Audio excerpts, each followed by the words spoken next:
Hi, everyone. It's so good to see you. Thank you for understanding last week. I was in a funeral right at the time of our class. And so I just wanted to start by saying how much I look forward to this time together on Tuesdays and how wonderful it's been for the couple weeks before and today for us to find our way to each other. So thank you for joining. And we put out a little survey to everyone who registered for the class to see if you are interested in potentially extending for another 4 sessions afterwards. We also moved last week's session to the end of March. I'm on an airplane next week on Tuesday at this time, so we won't be meeting next Tuesday. But if you did not fill out the survey, please do. Jess, thank you for putting it in the chat. So please let us know.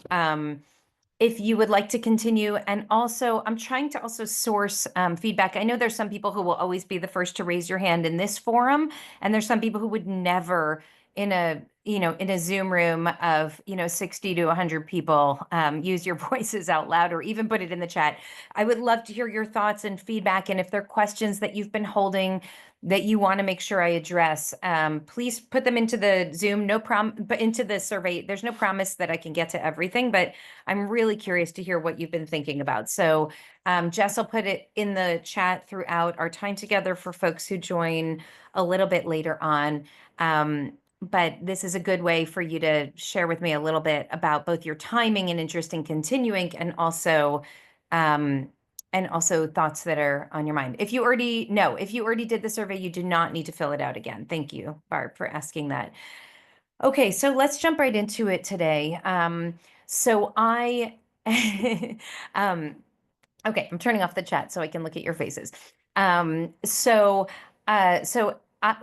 I want to do today is start with a Torah that has been really transformative for me and actually helped me understand my rabbinate in a very profound way. This is a Torah that I learned for the first time when I was in my 4th year of rabbinical school, meaning I was already well into my journey to become a rabbi, and I did not yet really understand why I was becoming a rabbi. Or couldn't put it into words, and certainly could not articulate it from a theological standpoint. I learned this from my dear friend in rabbinical school, who's 1 year ahead of me, Rabbi Shai Held. Some of you know Shai and his work. He put out an extraordinary book this past year called Judaism is About Love. And this is a Torah that became core to also who he is as a theologian, as a rabbi and teacher, which he learned from his teacher and mine, Rabbi Yitz Greenberg. And Rabbi Yitz Greenberg also put out a book in the last year in which he speaks about this, but he's been writing and speaking in earnest about this idea for at least 2-3 decades now. So I'm offering this, the beginning of our learning today, in the name of the teachers whom I learned it from, Rabbi Shai Held, who learned it really from Rabbi Yitz Greenberg. And of course there's, my take on it. So I want to share with you this idea and why it became transformative for me, why it actually really changed the way I look at the whole world. Here's a link to the Sefaria source sheet. I'm also going to mention that a few people wrote in that you want the hard copy of these sources. You can just tag Jess in the chat, who's listed as IKAR, but that is Jess behind the logo. And she's happy if you put your address, we're happy to do that. We'd be grateful for a donation to cover our shipping costs. I think we're telling people $18 donation would be lovely. And of course, if you want to donate more to help others, that would be terrific. And we're offering this class free of charge. So that would be a really lovely way to help support the community. Okay, so I'm going to invite us to open up this source sheet. And I will also share it here before you, and let's jump right in. I think it is this one. It is not. Okay, so that means it's gonna be this one. Okay, can everyone see my screen?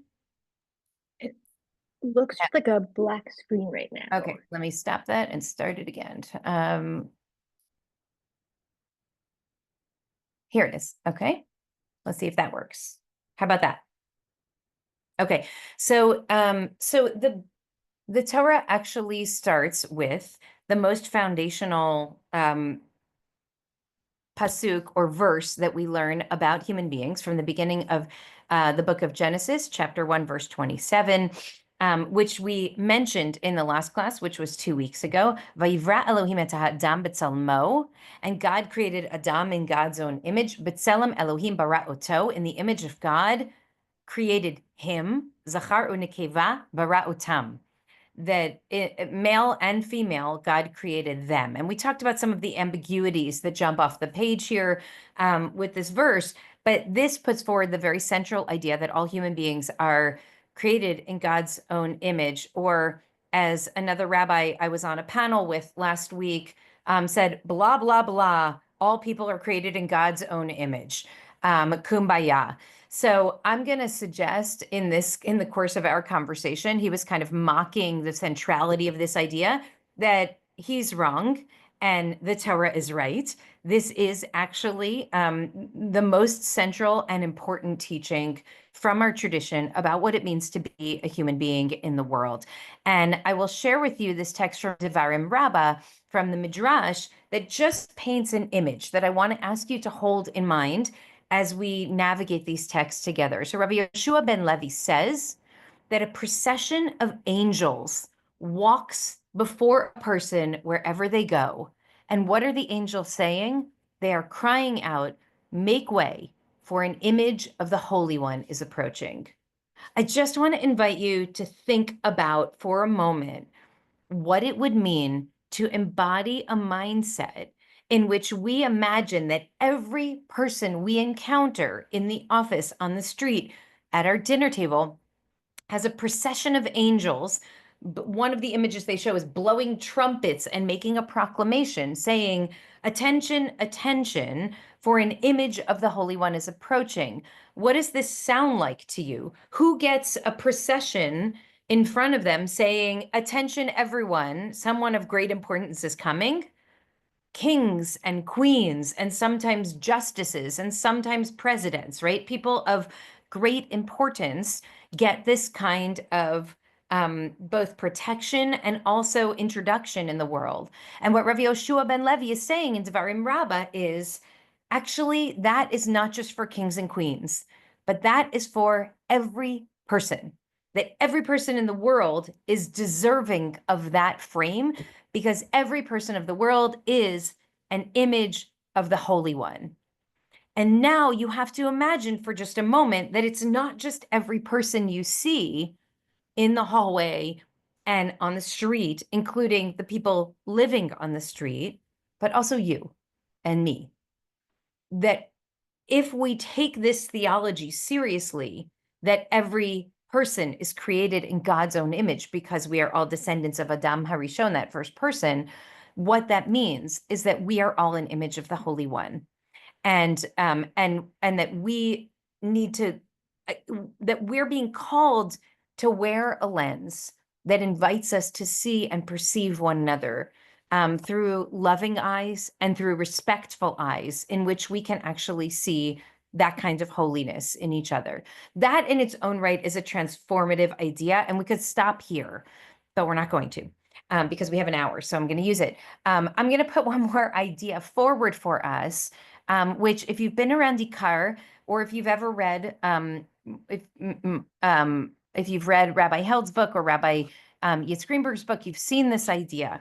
And this Mishnah was one that I taught many times when we first started IKAR, because I really wanted to build a community rooted in the understandings of this core text. I'm not talking about the one about the Temple Mount and the circling of the Temple Mount, but instead this text, which comes from Sanhedrin. So I'm going to invite you to scroll down, and we're going to look at Sanhedrin 4:5. I'm going to take us through the text, and I'll do it more quickly than we should, because there's another big piece of this that I want to get to afterwards, but I'm going to take us through the Mishnah, and then we'll pause and open it up for a little bit of conversation before we go to part 2 for today, okay?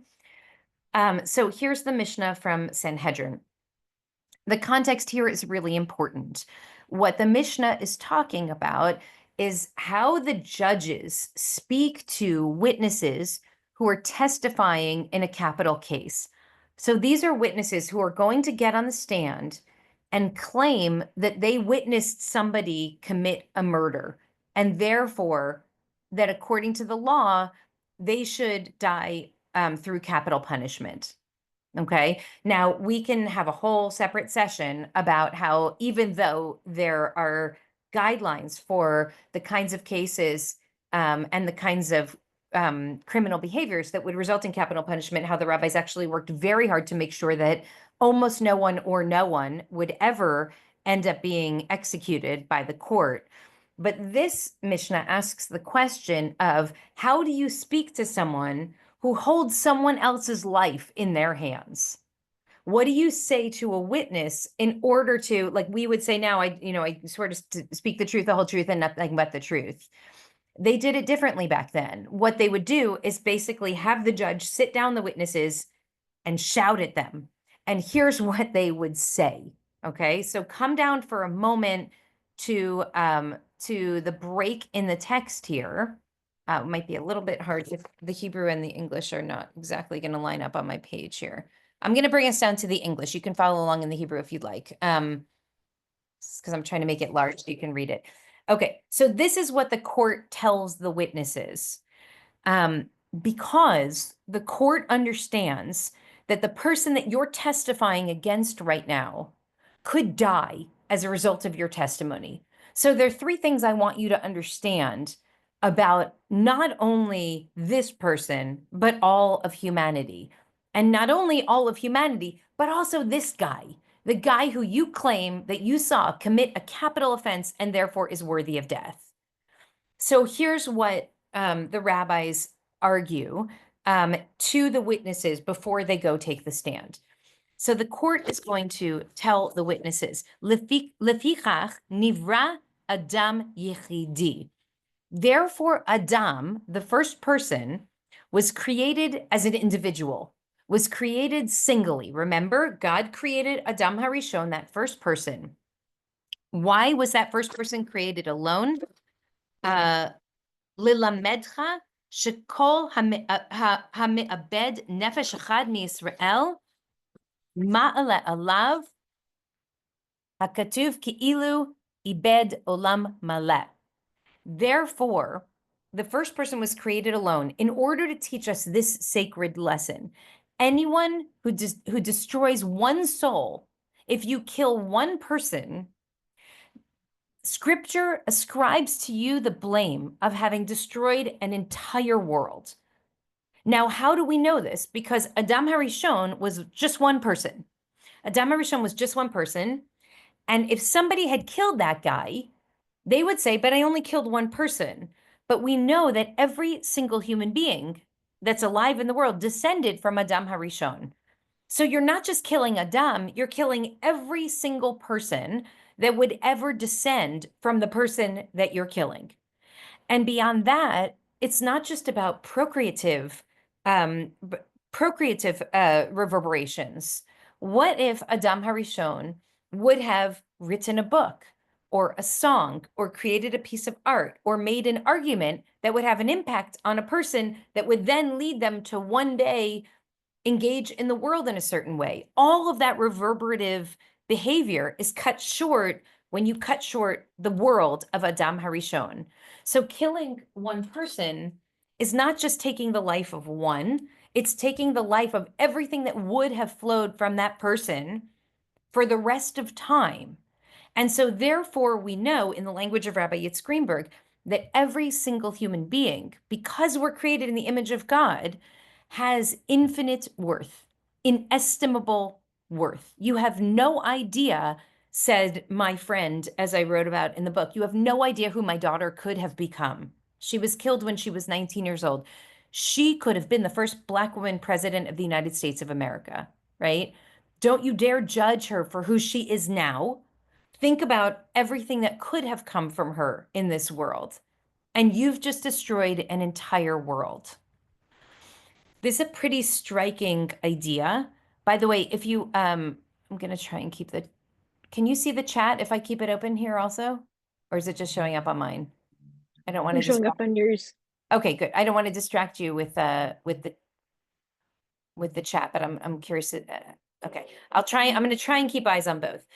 Okay, now you may have heard if you were listening to me reading in the Hebrew, a challenge with this text. So the challenge in the Hebrew is it says here, שכל המאבד נפש אחת מישראל, מעלה עליו הכתוב כאילו איבד עולם מלא. Anyone who destroys a single soul of Israel, and you can see that I don't have it here in the Hebrew. So I'm going to explain why. In the earliest texts of the Mishnah, in the earliest, they're called Girsaot, the earliest versions of this text, the words Mi-Yisrael, of Israel, do not appear. In other words, the text reads as it does in the Hebrew. It says, anyone who destroys one single soul, it's as if he destroyed an entire world. And conversely, anyone who saves one single soul, it's as if that person sustained an entire world. But later versions of this Mishnah started to include this word, strangely, Mi-Yisrael. Anyone who destroys one Jewish soul, it's as if he destroyed an entire world.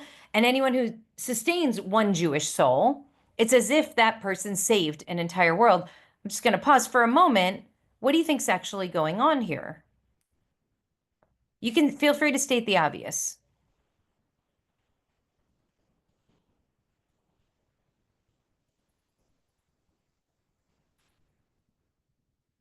Okay, Elizabeth, hi. Hi. Well, you just don't know the potential of the person you've destroyed or the person you've saved in terms of where it's all going and what could have happened. It's about the potential that you've not just killed that person or saved that person. It's everything that came from it, all the ripples. That's right. And it's so beautiful to see, to really try to understand the impact of a person's life. If you might remember at the end of Schindler's List, when all of the descendants of the people who are saved by Schindler go to his grave, where he's buried in the cemetery of the righteous in Jerusalem, and all of the descendants put stones on his grave, and Spielberg puts on the screen this line: if you save a single soul, you've saved an entire world. Because, and all, you see the children and the grandchildren and the great grandchildren, you have no idea. And I'm also really insisting that we read this not only as progeny, not only as the people that we'll give birth to and who they'll give birth to, but also the ideas that we'll put forward. Thank you for saying that, Elizabeth. But specifically about this Mi-Yisrael. Why do later versions, and now if you look it up in any version of the Mishnah, I have 4 volumes, 4 different printings of the Mishnah on my shelf. Every one of them will say Mi-Yisrael. If you destroy a single soul of Israel, you're destroying an entire world. That doesn't mean it's okay to kill non-Jews, but it does mean we're giving primacy to Jews. Any theory here of what's going on?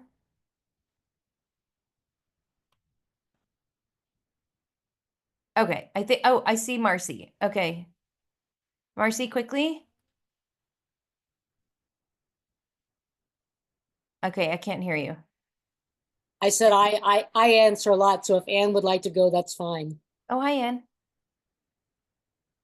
Anne, would you like to say Yeah, something? I want to hear what Marcy has to say, but Okay. I'll just because that's so generous of you. But I'll just briefly say that I don't think that the intelligence behind the change has to do with downgrading the non-Jews. It's simply saying our people will contribute to our people, and so we diminish the Jewish world. That's if we do. Interesting. Okay. Thank you, Anne. Thank you. Marcy, do you want to add your point quickly Yeah, quickly. I'm much more simplistic like that. Everybody else is trying to get rid of us, so we're going to bump ourselves up a little bit. Okay, right. And again, I mean, it doesn't say that it's okay to destroy the life of a single Gentile, because that wouldn't be destroying a world. Of course it would be, but it's saying we're really focused on the Jews. We're going to focus on our own safety. There's an absurdity to adding the words Yisrael here that I just want to point out, because remember, they're rooting the preciousness of one person, of any one person. They're rooting it in the model of Adam, not in Avraham, the first Jew, but in Adam, who was not Jewish, remember, there were no Jews. And so you're saying Adam, the first person, was created alone in order to teach you that we're very precious. It doesn't really make sense. It's nonsensical. And yet the rabbis did add that. And I think it reflects, yes, I agree, Anne. The Gentiles are also created in God's own image. And that is, I mean, that's why that's the power of the rabbis citing us back to Adam Harishon, saying every single human being alive in this world is precious because we are all created in God's own image. The rabbis are saying we have a particular responsibility to and particular fear for Jewish safety because we understand the conditions of diaspora and the vulnerability that we hold. And I include both in there because I want us to feel the tension a little bit. I don't want to pretend that it's not there. It's there. And there are many texts throughout the course of many, many centuries that do give primacy to the experience of the Jew and to the safety and security of the Jews over their Gentile neighbors. And I believe that it grows from not the kind of like noxious, dangerous Jewish supremacist ideology that is now so dominant in, especially in Israel, but in the discourse, in many places. But I think it also grows from a legitimate fear. We're worried that nobody else is valuing our lives. So take care of Jews, because if any one Jew dies, it's the destruction of an entire world. Kate, I'm going to go on if it's okay. And is it all right if I continue here? I just wanted to ask what year that change came about, Oh, approximately. that's a good question. I mean, I know it was sometime in the early Middle Ages, but I do not know the exact year. Thank you for asking. Okay, let's keep going.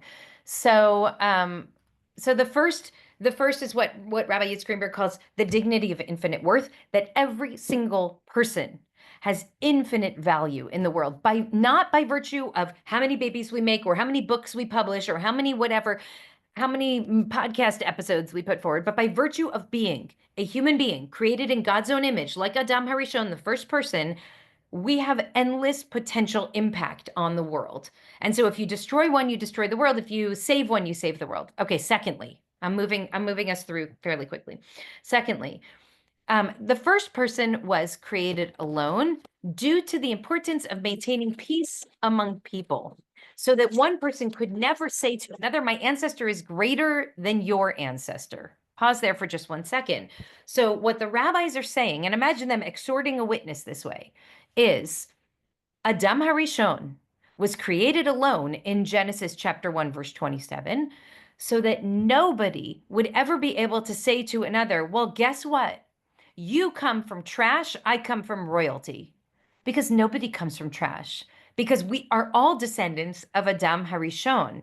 And that first person, and if nobody is able to be fundamentally superior to anybody else, this demonstrates the fundamental incompatibility of religion and racism.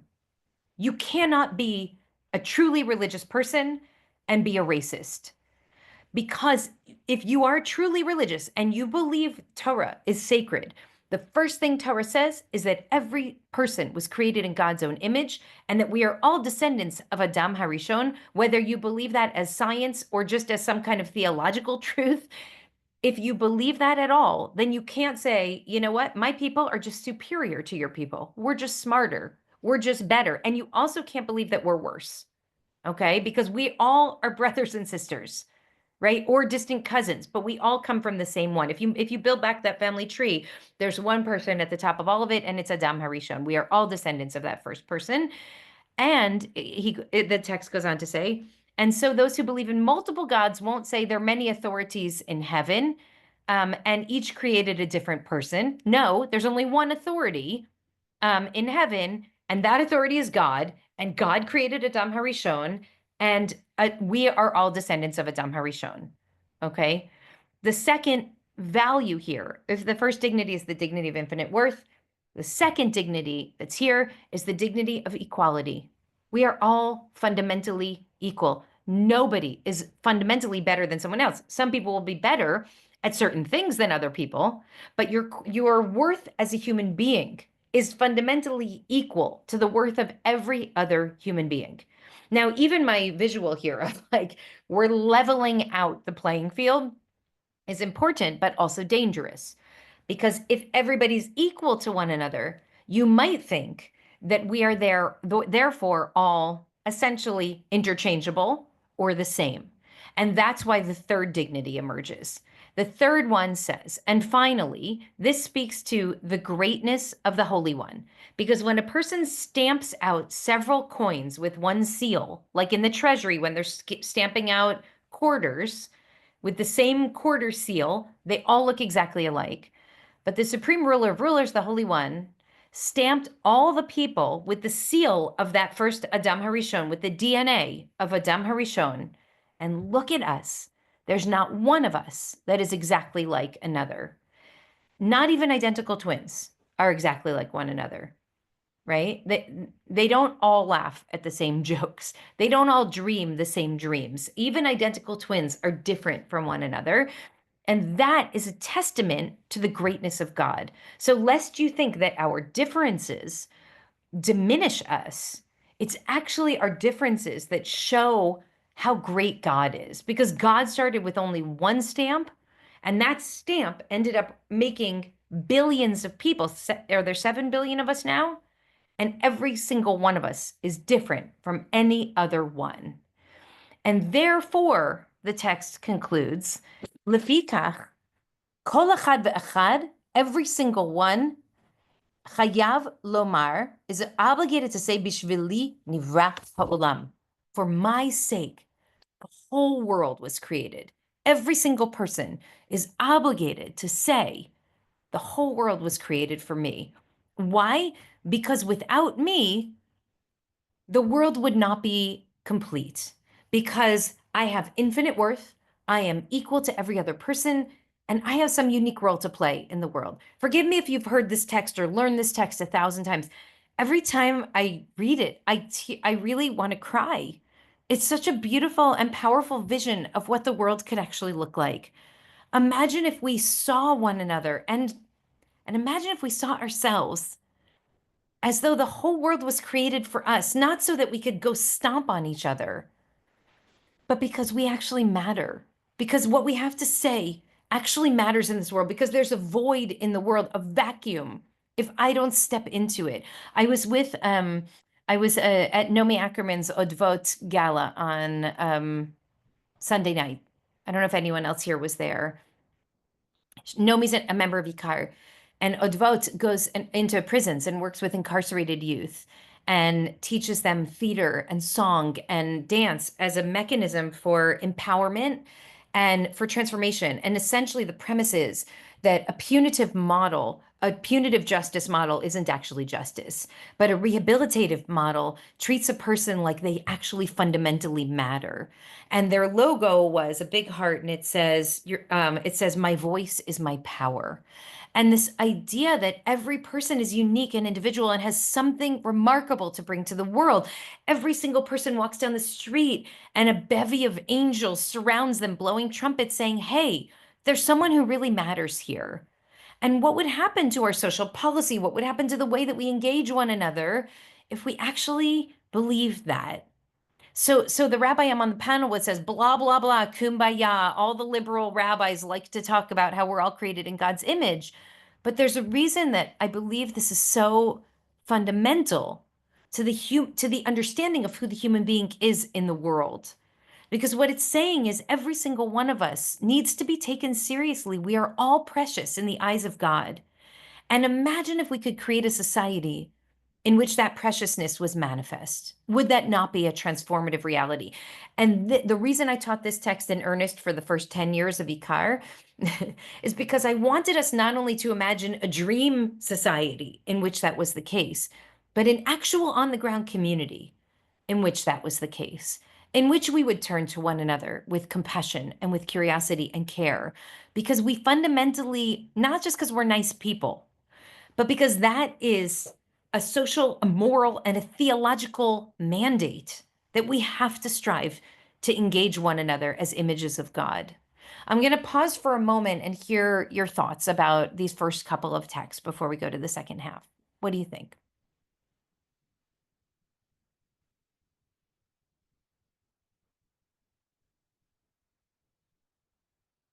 I love what Jane just wrote here. when kids are on the playground, they would say, God, she thinks she's God's gift to humanity. And this teaching says, yeah, she's right. She is. And so are the rest of them. Right. The problem is the people who think they're God's gift to humanity generally think they're the only gift, but they're not the only gift. We're all the gift. And what happens to your mindset when you believe that we're all the gift? You know, I actually think for some of us, it's much easier to see that everybody else is the gift than it is to see that I am too. And for some of us, it's much easier to see that I'm the gift and not to credit that everybody else also is. But what if we have to include all of that? All of it. Um, Barb, hi. Hi. So what was hitting me when you were talking about the Israel becoming part of the all humans created in God's likeness was what we've been through with the Black Lives Matter movement when people fight back with the all lives matter, Yeah. which isn't that's not what it's saying. Does that make sense? I don't know if I'm. It does make sense. And I want to just say that the people who were deeply invested in Black Lives Matter, including me, were never Mhm. saying that all lives don't matter. Correct. Right? They were simply saying that Black lives also matter. We just live in a world that seemed to value all lives except for Black lives. And so saying Black Lives Matter lifts up the idea that many people who in a society with the history that certainly ours has in the United States, are often considered disposable. They matter too. And the reason that the all lives matter framework was so problematic was because it was reflecting a resistance to actually honoring Black lives. It's not because all lives don't matter. Of course, all lives matter. And I think I mean, anybody I connected with in that movement certainly knew and believed and understood that. The problem is that there were certain lives that were treated like they didn't, and they deserved to be lifted up, precisely for that reason. And so, yeah, I mean, I think giving an all lives matter sermon is a problematic sermon. I think saying all people are created in God's own image, and therefore the death of any one is a moral catastrophe, and every single person has infinite worth, et cetera, is not problematic, is actually really important. And so I heard during the BLM heyday, I heard someone explain it in this way that I thought was really compelling. That if there's one house on the block that's on fire that the fire department keeps ignoring, then saying, hey, that house is on fire and we need the fire department to stop ignoring it. That doesn't mean, and let the rest of the neighborhood burn because they don't matter. It means this house has historically been ignored when it's burned. And so now we're lifting it up, hoping that we can also bring attention and dignity to that house. Thank you for bringing that, Carol. Hi, I just wanted to talk about the other part of, because it's so beautiful to imagine the angels are there for you. That makes me want to cry too, because what that says is take what you want to do in the world seriously. Yeah. Don't diminish yourself and compare yourself. It's so easy. I was just doing it last night, comparing why things can't happen. There's so much competition. But to say, no, dream big because you have something to offer the world. Yes. And Bishvili nivra ha'olam. For my sake, the world was created. Right? For my sake. And so what do I have to do in this one wild life? As Mary, what did she say in this? What's the Mary Oliver quote? What will you do in this one wild life? Something like that. Wild and Right? precious life. In this one wild, precious life. I mean, it's such a beautiful question. And I'm going to balance it in just a moment. And after we hear from Allie, and then I want to respond to something that just came up in the chat as well. Hi, Allie. Hi. The thing that strikes me when you talk about this is the idea of responsibility all around. So responsibility for what we do, and also giving people responsibility. If you're talking about like sort of restorative justice, like empowering people and providing the responsibility to care for others, insisting on the responsibility and knowing we all have that responsibility. Sometimes I feel like in in our society, we sort of cast that about and blame other people rather than understanding that we all have this mandate. Right. That's right. Yeah, thank you for saying that, Ali. Thank you. I want to respond to something that came up in the chat, which is, if all people are created in God's image, that means, that some political leaders who some of us might feel greatly perturbed about also are created in God's own image. And how do we deal with that? And, I think for many years, every time I taught this text, someone would say, well, what about Hitler? Now we're saying unfortunately, there are more people who we can put in that slot. Like, okay, so does that mean that the most evil person I've ever read about, heard about, or encountered is also a gift from God, is also an image of God? And, the first thing I want to say about that, which is the less, sort of theologically charged thing, is I'm not talking about Hitler. I'm talking about us. I'm talking about the overwhelming majority of human beings who we will encounter in the course of our lifetime, who are not mass murderers, who are just people who sometimes annoy us and bother us and sometimes hurt us, but but I think our tradition is saying you still need to see them in the image of God. Now, there are also people whose behavior really challenges this theology, and I think forces us to ask, big, deep theological questions about, like, how does a person like this exist in the world, and how do they survive COVID when so many other people died from it? But for example, what I think we actually need to do is just be wary of not disregarding or marginalizing this incredibly powerful theological assertion, because we can find some exceptions to the rules, or some people who we might perceive to be exception to the rule. And we can have a much deeper, longer conversation about, are those people also created in God's image? Do they abrogate the divine inside them when they engage in certain kinds of behaviors, et cetera, et cetera? I just want to warn us not to diminish the power, the potency of this theology because of the exceptions. I want us to focus on the rule. And the rule is, my daughter was traveling in Europe last week, and she had one of those she was traveling with a friend. They were pulling into a rural Hungarian train station late at night. She had one of those crazy experiences where both of their phones died and the outlets didn't work on the train or in the train station. And they were basically like at the whim of whomever.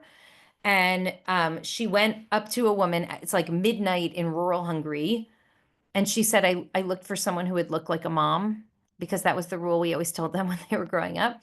You don't know, but like, try and find someone who looks like a mom. And she said, I know this sounds crazy, but I need your help. Can you call a taxi for us? And we'll pay. We just need a charge on the phones.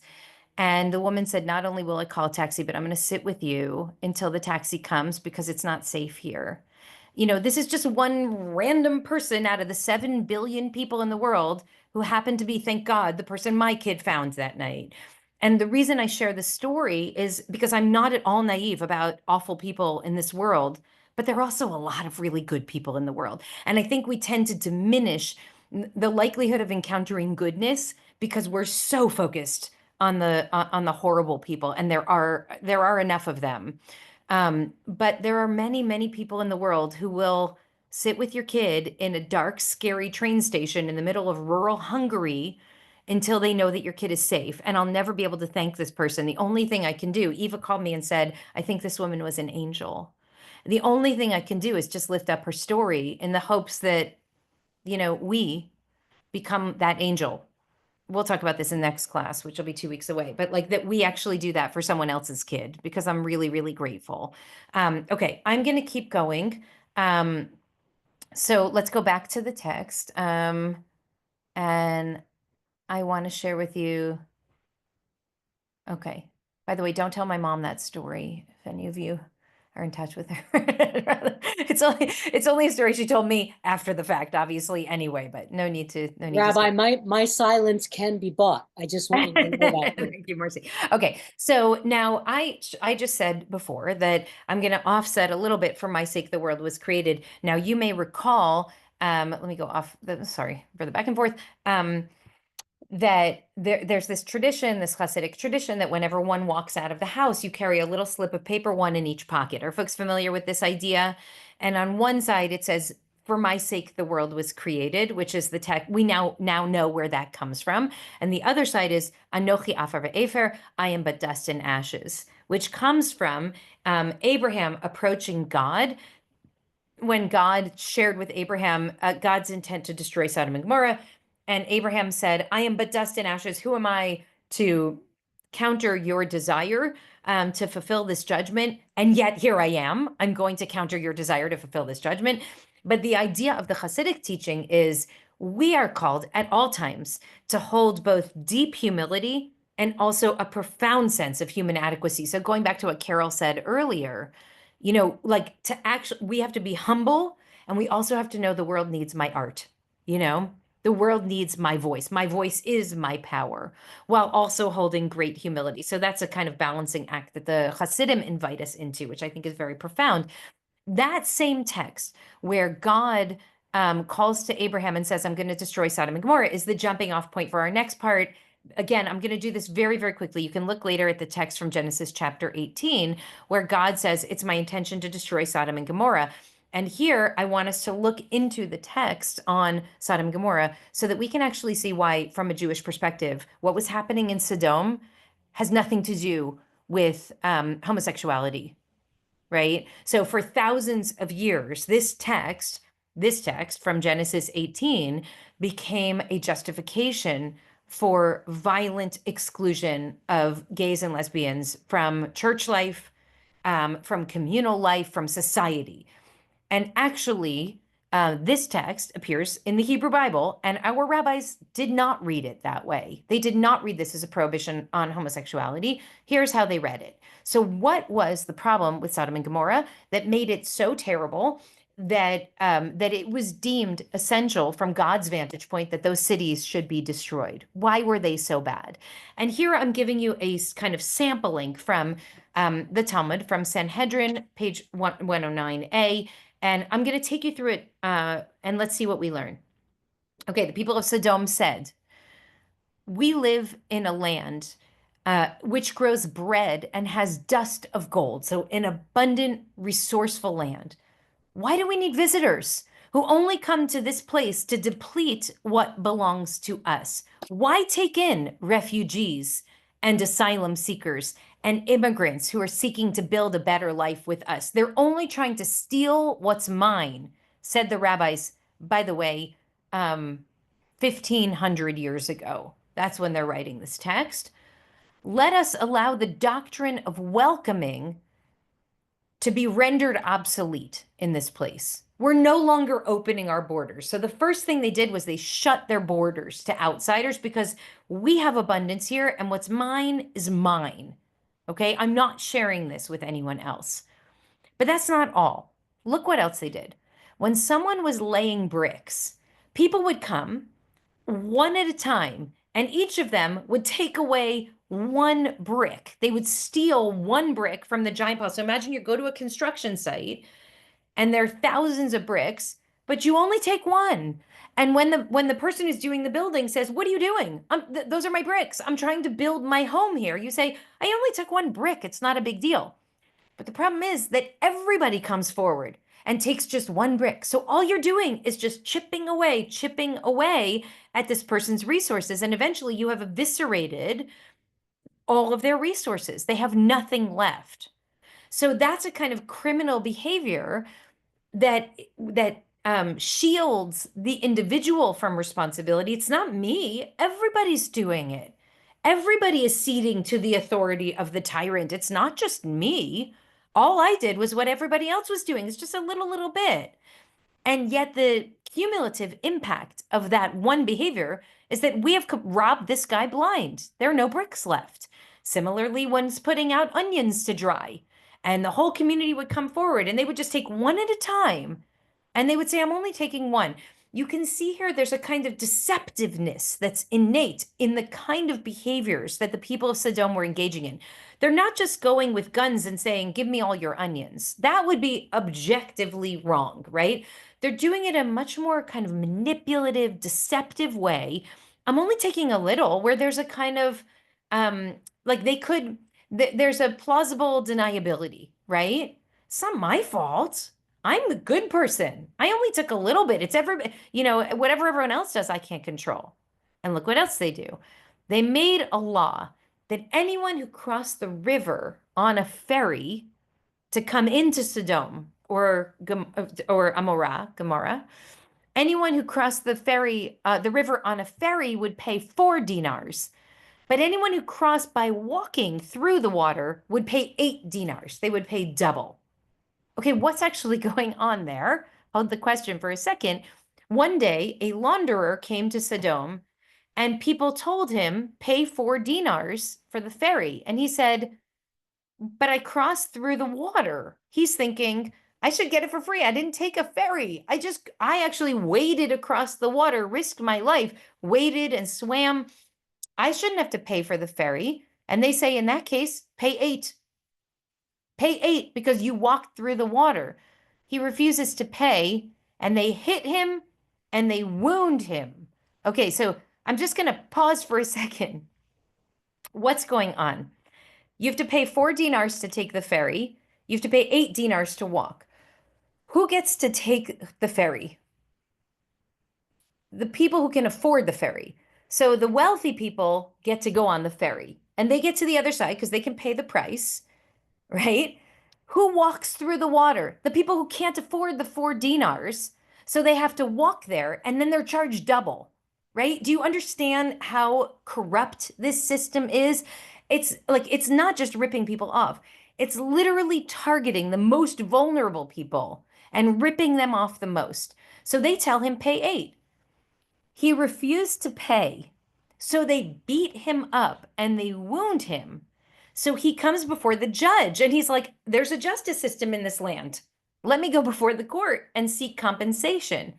But the judge rules, pay the man who hit you a fee in addition to your 8 dinars that you now owe the city for making your way across the water. Now you have to pay the guy who hit you a fee since he acted as your bloodletter.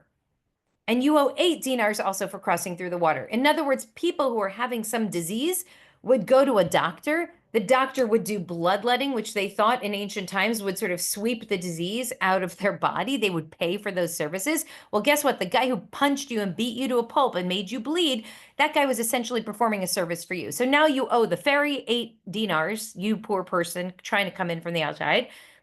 And you also owe to the person who did the bloodletting. By the way, the guy then takes a rock and throws it at the judge, and the judge is bleeding, and he says, now you have to pay me the expense for the bloodletting because I just led your. Okay, so that's like an interesting rabbinic twist on the story. Yeah, we're very happy about that. Okay.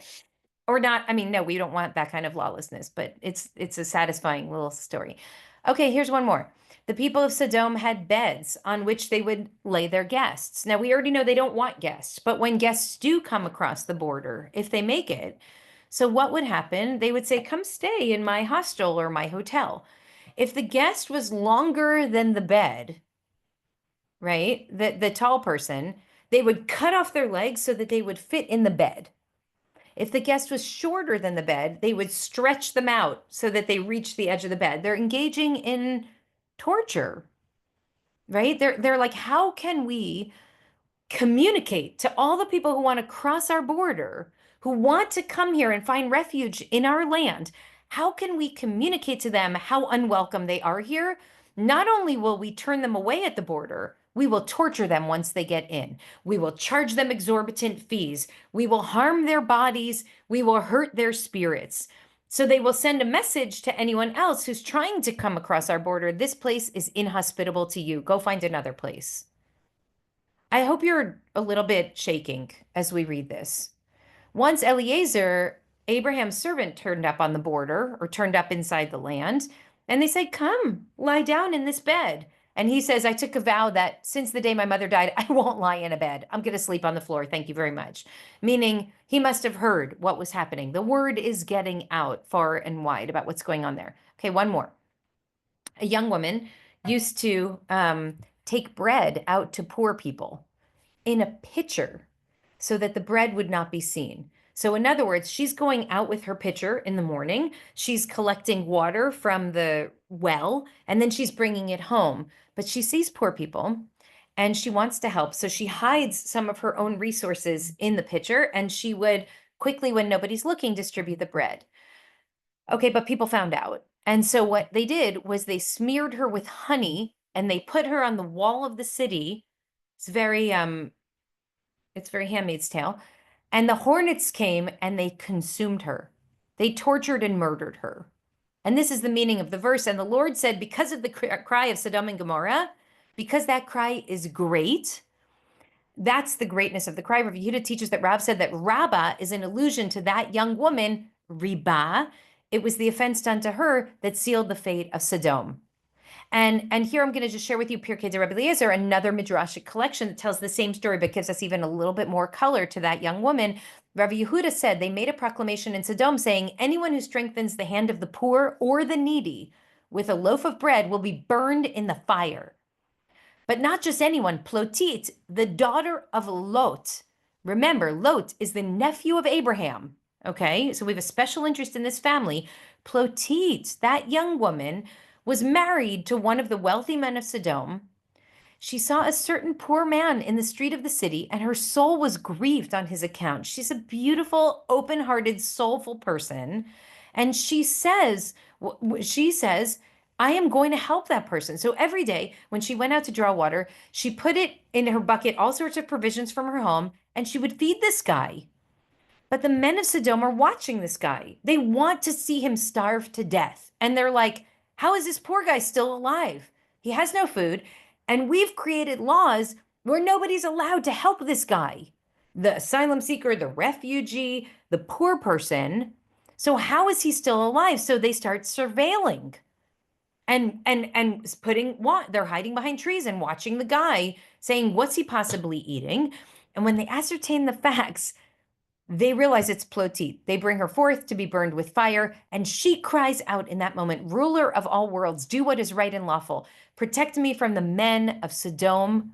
Her cry ascends before the throne of glory, and God says, I will now descend, and I will go bear witness to what this young woman has cried out. If what she's saying is true, I'm going to overturn the city. I am going to destroy the cities of Sodom and Gomorrah. Okay? So, oof, I mean, it's a lot, but let's talk for a minute. What does it mean that, and this is just a small sampling, by the way, there's a lot more about Sodom and Gomorrah, including Rabbi Panitz once gave a sermon about it, I think last year or 2 years ago. I gave a sermon about it a couple of years before. The judges, the way that the rulers, the leaders, the judges of this city, this town are the ones who are supposed to be the place where you'll go and take refuge when there's corruption and cruelty and callousness. And they actually are liars, and they're known to be even crueler than the people themselves. So what do we read from a tradition that's telling us all of these stories and saying, beware? I mean, you can see the ease with which the church essentially picked up, like, well, Sodom and Gomorrah, God wanted to destroy them because they were gay. But that's not what our rabbis are saying. So what do we do with this warning today, folks? I mean, this feels very urgent to my read.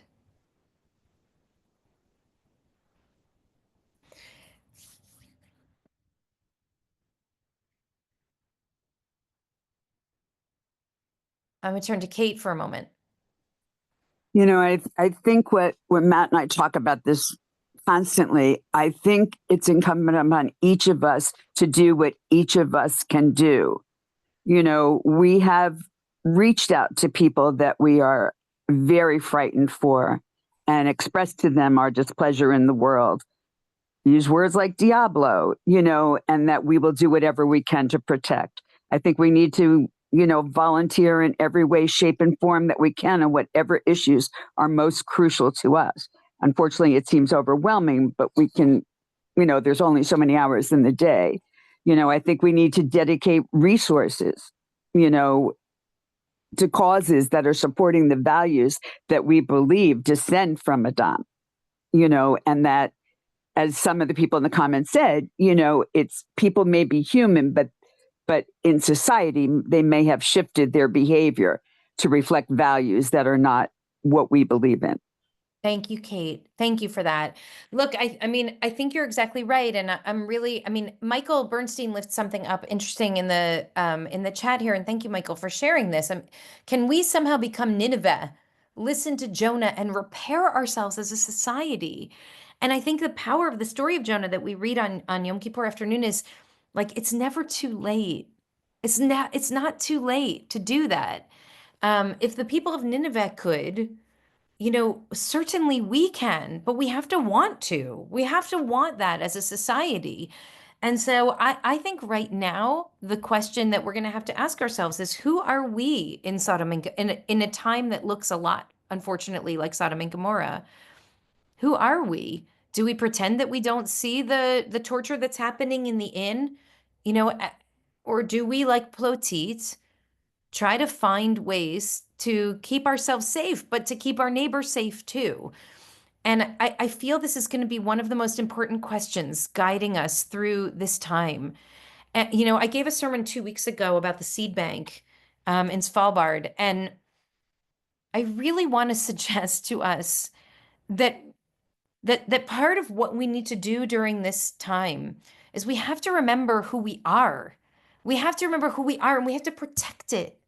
Because our tradition's been saying these things for literally thousands of years, saying, beware the nation that believes that its abundance is its alone and begins to turn its heart, not only against those on the outside, but also against those on the inside.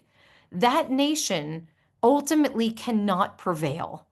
And figure out who you are. Why give Plotit a name? Why is she named? Because she fundamentally matters. She made a different choice than her husband did, and she frankly made a different choice even than Lot did, than her father did. You may remember that Lot tries to offer his daughters to the rapacious mob that's standing at the gates when they come into Sodom and Gomorrah to try to they come to try to capture the angels that came to check out the place. Michael, I see that you have a quick question. We're just wrapping. Do you want to say it quickly before we close?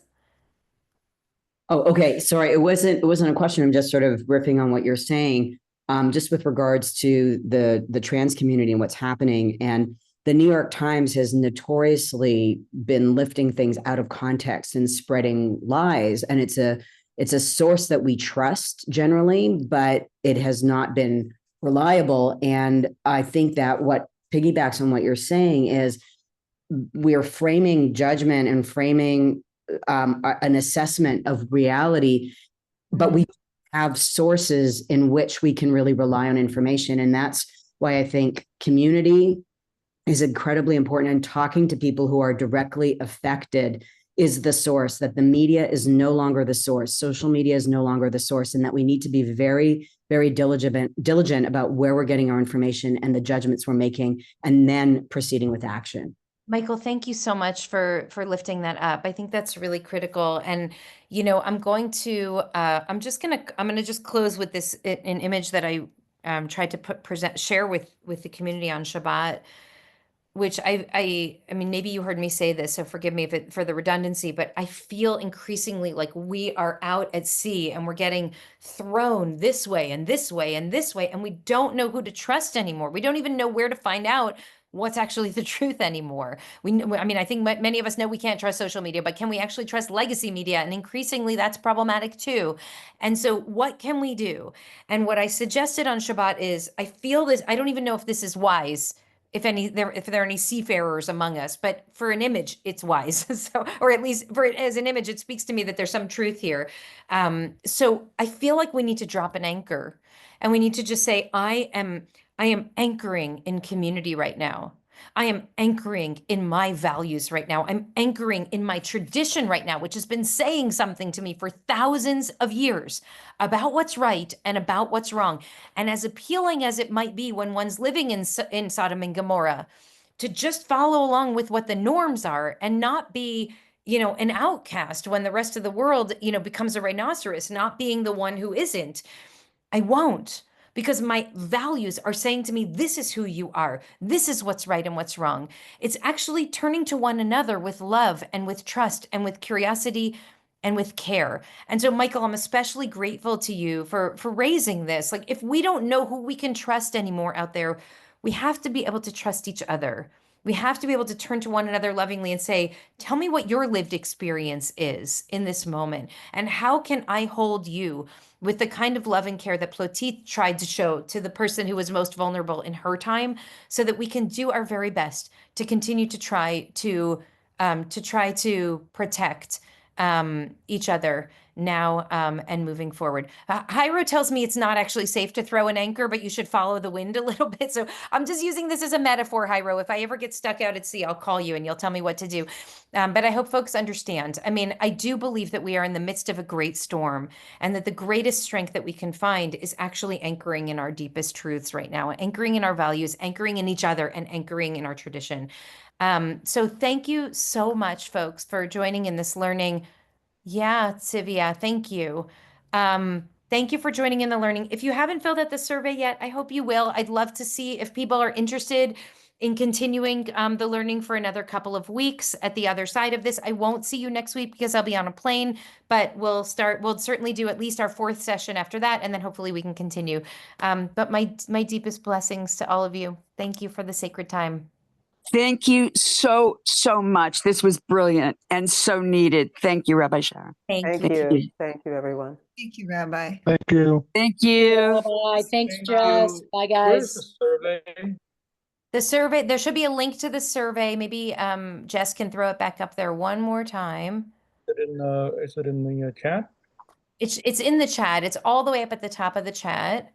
Yeah, it's all the way up at the top of the chat. Thank you. Thank you. And thanks for the nautical advice, Jairo. They're Oh, called sea anchors. He's wrong. he's wrong? They're called sea anchors. They point you to the wind rather than hold you in place.